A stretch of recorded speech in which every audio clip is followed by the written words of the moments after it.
Meu amado irmão, minha amada irmã, estamos aqui com o programa Jesus Leão de Judá, pela nossa querida TV Rede Paulista. Muito obrigado pela sua fidelidade e eu peço que você divulgue o nosso programa. Está fazendo bem para você? Você está feliz por ouvir o Evangelho? Então fale do nosso programa para o vizinho, para os amigos, coloca no Face, no Instagram, divulgue o Evangelho da salvação.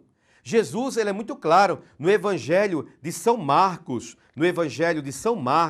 no capítulo 16, olha o que diz nosso Salvador. São Marcos, Evangelho de São Marcos, no capítulo 16, Marcos, aqui ó, antes de Lucas, ok, aqui ó, Marcos, no capítulo 16, o que ele diz? Olha, ele dá uma ordenança, ele faz uma ordem, ele dá uma ordem aos seus discípulos. Hoje nós somos os discípulos do Senhor. Ontem ele deu aos apóstolos e aos cristãos que estavam ali perto dele. Hoje essa palavra é para mim e para você. Olha o que Jesus diz em Marcos, capítulo 16, no versículo 15. E disse Jesus, ide por todo mundo e pregai o evangelho a toda criatura. A toda criatura. Eu não escolho criatura para pregar o evangelho. Às vezes eu fico triste. Isso está, irmãos, em Marcos 16, no versículo 15. Eu fico triste porque eu ouço irmãos falando assim. Irmãos de igreja, hein? Irmãos de igreja. O irmão diz assim, ou a irmã, olha, padre, eu não convido porque eu sei que ele não vai querer vir à igreja.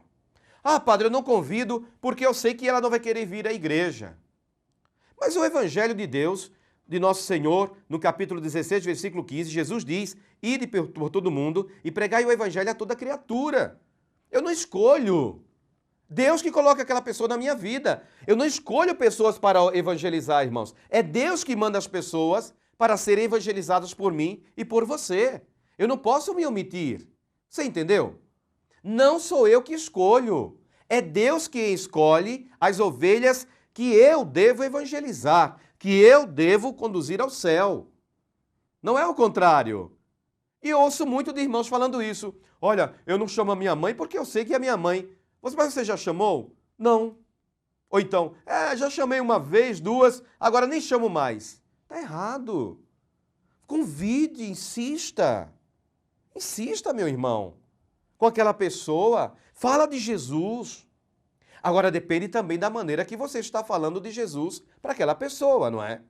Se você fala de Jesus para aquela pessoa de maneira arrogante, de maneira prepotente, se colocando como juiz daquela pessoa, é claro que a pessoa não vai aceitar. Porque se você, que está falando em nome de Jesus e em nome da igreja, é arrogante e prepotente, na cabecinha da pessoa o que ela vai pensar? Ora, se ela é arrogante desse jeito, imagina a igreja. Porque ela aprendeu na igreja. Olha lá, a igreja que sofre. Jesus é que sofre. É a palavra que sofre.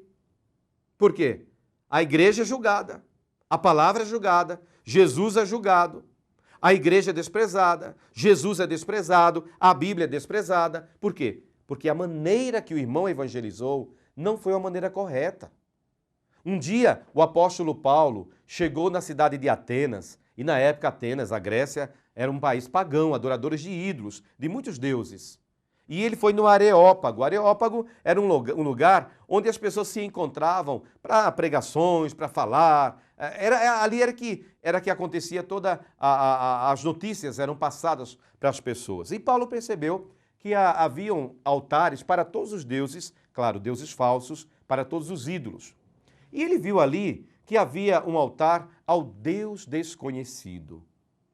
Paulo não chegou diante dos atenienses já julgando, já condenando. Olha, vocês vão para o inferno, vocês estão errados. Não. Paulo chegou, ele usou de uma didática assim fantástica. Ele usou da psicologia, Paulo realmente era mestre, tinha a sabedoria de Deus. Ele chegou elogiando. Oh, atenienses, eu percebo que vocês são muito religiosos. Eu estou vendo aqui altares a todos os deuses de vocês, os deuses dos povos, de outros povos. Olha como vocês são religiosos. Os atenienses ficaram, elogio, Ficaram cheios de orgulho. Nossa, realmente nós somos religiosos, tal. Paulo era muito eloquente, falava muito bem. E Paulo disse, olha, Já que vocês são tão religiosos, eu vejo aqui altares para todos os deuses, claro, pagãos. Porém, disse Paulo, eu estou vendo um altar ali ao Deus desconhecido. Os gregos, eles eram tão fanáticos pela religião, eles eram tão obcecados por religião, que eles criaram um altar a um Deus que vai que eles esqueceram. Então, para não esquecer, colocaram aquele altar. Foi a partir dali que Paulo começou a evangelizar. Quando ele disse, eu quero falar para vocês de um Deus desconhecido. Quando ele falou isso, os homens que estavam ali deram atenção a Paulo. Eles queriam conhecer quem era esse Deus desconhecido que Paulo veio anunciar em Atenas. Quem era este Deus? A Bíblia diz que Paulo começou a falar. Falar de quem? Do Deus vivo de Israel. Falar do grande Jeová. Oh, glória! Falar do Senhor Jesus, o Filho amado de Deus, o Salvador. E as pessoas ficaram encantadas com Paulo. Só depois que Paulo começou a falar da ressurreição, que Jesus ressuscitou e que nós também haveríamos eles haveriam de ressuscitar. Foi que eles ficaram assim porque eles eram filósofos, eles tinham um certo desprezo pelo corpo, enfim. Era tudo uma questão toda filosófica, né? E eles começaram a se afastar. Mas alguns se converteram. Meu amado irmão, minha amada irmã, anunciar o evangelho a toda criatura. Por isso que eu peço para você, divulgue o programa. Fale para o amigo, para aquela pessoa que você sabe que está precisando da palavra de Deus. Convide para vir à nossa Eucaristia, toda segunda às 7 da noite, todo sábado às 6:30 da tarde. Durante a semana é mais complicado, é claro, eu sei, trabalha, faz faculdade, estuda, chega tarde em casa, ok. Mas graças a Deus, segunda-feira está lotando o Nacional, glória a Jesus. É para a glória do teu nome, Jesus. Mas agora, sábado, primeira vigília, 6 horas da tarde. Acabando o dia, 6 horas da tarde, termina o dia, começa a vigília do domingo do Senhor. Portanto, na primeira vigília, nós estaremos adorando a Deus. Venha vigiar conosco. Venha vigiar conosco. No sábado, dia do Senhor, dia da ressurreição, dia de Cristo, nosso Senhor. Então venha ver verdadeiramente. Que Deus abençoe você, meu amado. Que Deus abençoe você, minha amada. Que você seja muito, mas muito, muito abençoado em nome de Jesus de Nazaré. Amém? Não esqueça, todo sábado, 18h30, vamos adorar a Deus na primeira vigília do domingo, dia do Senhor. Primeira vigília, nos preparando para entrar no dia do Senhor, no tabernáculo do Senhor, na presença do Senhor. Breve intervalo, voltaremos com a palavra do Evangelho do dia.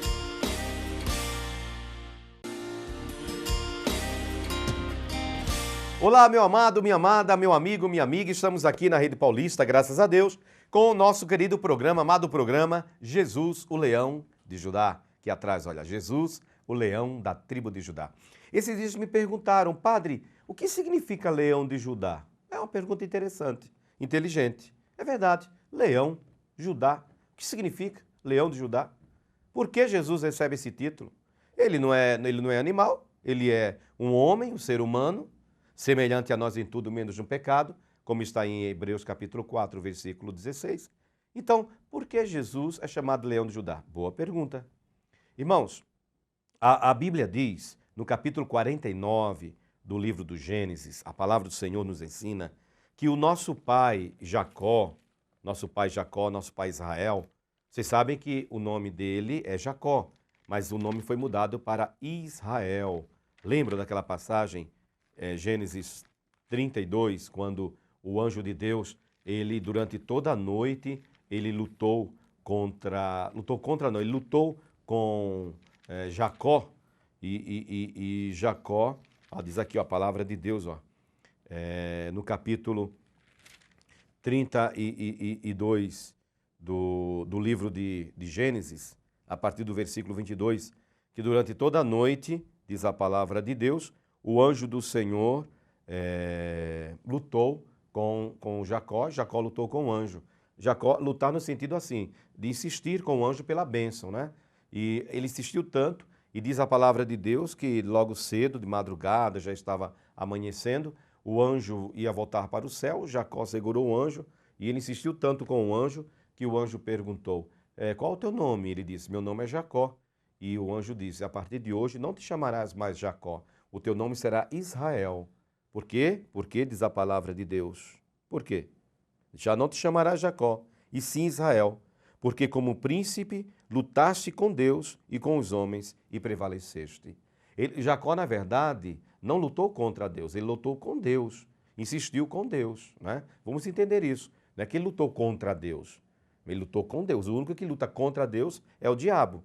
Jacó lutou com Deus, insistiu com Deus. Lutar com Deus significa insistir com ele até que a bênção acontecesse. Foi quando o anjo tocou nele e ele recebeu a bênção. Mas naquele momento, isso está em Gênesis capítulo 22, no versículo 28. Gênesis 32, versículo 28. Então, o nome de Jacó é mudado de Jacó para Israel, porque a palavra Israel significa aquele que luta, aquele que insiste com Deus. Então Jacó, ele teve 12 filhos, vocês conhecem toda a história de Jacó. Ele teve 12 filhos, 12 filhos. E quando ele estava às portas da morte, ele chamou o primogênito, foi Rubem. Rubem era o primogênito, não é? Depois ele teve os 12 filhos. Rubem foi o primeiro, depois ele teve Simeão, Levi, Judá, depois Zabulon, Issacar, Dan, Gad, Azer, Neftali, José e Benjamim, que foi o último filho dele. Mas diz a palavra de Deus que quando ele foi abençoar Jacó, já estava muito idoso, Jacó e Israel é a mesma pessoa, são a mesma pessoa. Então o que diz a palavra de Deus? Jacó, ele, quando foi abençoar o seu filho Judá, ele fez uma profecia que Judá receberia o cetro da realeza. Então, a tribo de Judá, então das 12 tribos de Israel, cada tribo, das 12 tribos, cada uma recebeu um dos nomes dos filhos de Jacó. Por isso que nós temos a tribo de Judá, a tribo de Rubem, a tribo de Issacar, a tribo de Zabulon, a tribo de Benjamim, a tribo de José, a tribo de Dan, a tribo de Gade, a tribo de Azer, a tribo de Levi, a tribo de Simeão. Então, das 12 tribos, a tribo da realeza foi a tribo de Judá. Ou seja, os reis de Israel, eles eram descendentes dessa tribo, eles saíram dessa tribo, a tribo da realeza, a tribo de Judá. Mas por que Jesus recebe o nome de Leão de Judá? No capítulo 5, versículo 5 do livro do Apocalipse, diz a palavra de Deus que João estava chorando porque ele viu um grande livro com os 7 selos, os 7 cadeados, e ninguém conseguia abrir o livro. Então um ancião, ou seja, um anjo, chegou junto dele e disse, não chore, o leão da tribo de Judá, o descendente de Davi, achou meio de abrir o livro e os 7 selos. Então Jesus é chamado Leão de Judá. Por que leão? Porque leão é vigoroso, é forte, não é? Robusto. O leão não teme nada. E Judá, porque é a tribo da realeza. Então Jesus, ele é o leão, vigoroso, forte, aquele que rege com cetro de ferro, de poder, de autoridade, mas ele é da tribo de Judá. Então leão forte, real, ele faz parte da realeza, ele é o leão da tribo de Judá, né? Vamos agora para o Santo Evangelho. O Evangelho de hoje, irmãos, está em São João, no capítulo 15, versículo 9 a 11. João, capítulo 15, versículo 9 a 11. Disse Jesus, como o Pai me amou, assim também eu vos amei. Permanecei no meu amor. Se guardardes os meus mandamentos, permanecereis no meu amor, assim como também eu tenho guardado os mandamentos de meu Pai e no seu amor permaneço. Tenho-vos dito essas coisas para que o meu gozo esteja em vós e o vosso gozo esteja completo. Palavra da salvação. Irmãos, o evangelho ele é curto, mas ele é muito profundo. Percebam que o evangelho de João é um evangelho muito profundo, não é? Nós tiramos lições maravilhosas de cada frase, de cada versículo do evangelho de São João. Quanta coisa que nós aprendemos no evangelho de João. Leia o evangelho de João. Medite no evangelho de João. Tá? Então Jesus diz aqui no versículo 9, como o Pai me amou, também eu vos amei. Permanecei no meu amor. Como o Pai me amou, com amor eterno. Com amor eterno. Assim também Ele, o Senhor Jesus, nos ama. Ele me ama, Jesus ama você. Não é apenas uma frase de efeito, não é apenas uma frase pronta. Jesus te ama, Jesus te ama. Nós ouvimos muito isso. Esses dias eu estava no trânsito, o sinal fechou, eu parei o carro e um grupo da Igreja Batista, eu achei maravilhosa a iniciativa daqueles jovens da Igreja Batista, eles abriram uma faixa enorme, enquanto o sinal estava fechado, uma faixa enorme. Jesus ama você. Hã? Pode ser que alguém olhe aquela faixa e nem dê muita bola, nem ligue muito. Talvez está com problema, talvez não gosta muito de igreja, pessoas revoltadas, porque o mundo está cheio de pessoas revoltadas que nem sabem por que são revoltadas. Mas o demônio sabe por que essa revolta, porque é obra do demônio. Então, o que diz a pessoa pode olhar aquela frase e até zombar daqueles jovens, até zombar. Olha que bando de tonto, fica aí agora debaixo desse sol escaldante, o dia inteiro abrindo essa faixa, fechando, abrindo a faixa.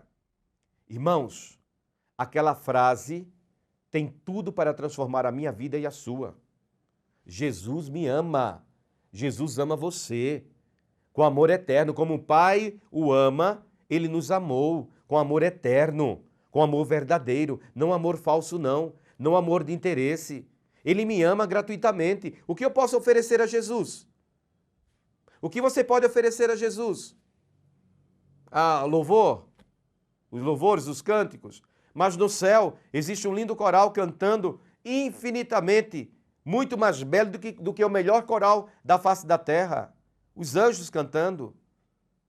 Mas Ele me ama. Ele ama você. Esta frase pode mudar a minha vida e a sua. Por isso, todos os dias, proclame: Jesus me ama. Jesus me ama. Eu sou importante, eu tenho valor. Eu sou importante, você é importante, porque Jesus ama você. Jesus me ama. Amém? Creia nisso. Fale para a pessoa que está do seu lado: Jesus te ama. Liga para alguém agora, logo depois do programa: Jesus te ama. Manda um WhatsApp agora é possível. Ou todo mundo tem celular. Manda uma mensagem, um WhatsApp: Jesus te ama. Creia, Jesus te ama. Deus abençoe e até amanhã, se Deus quiser.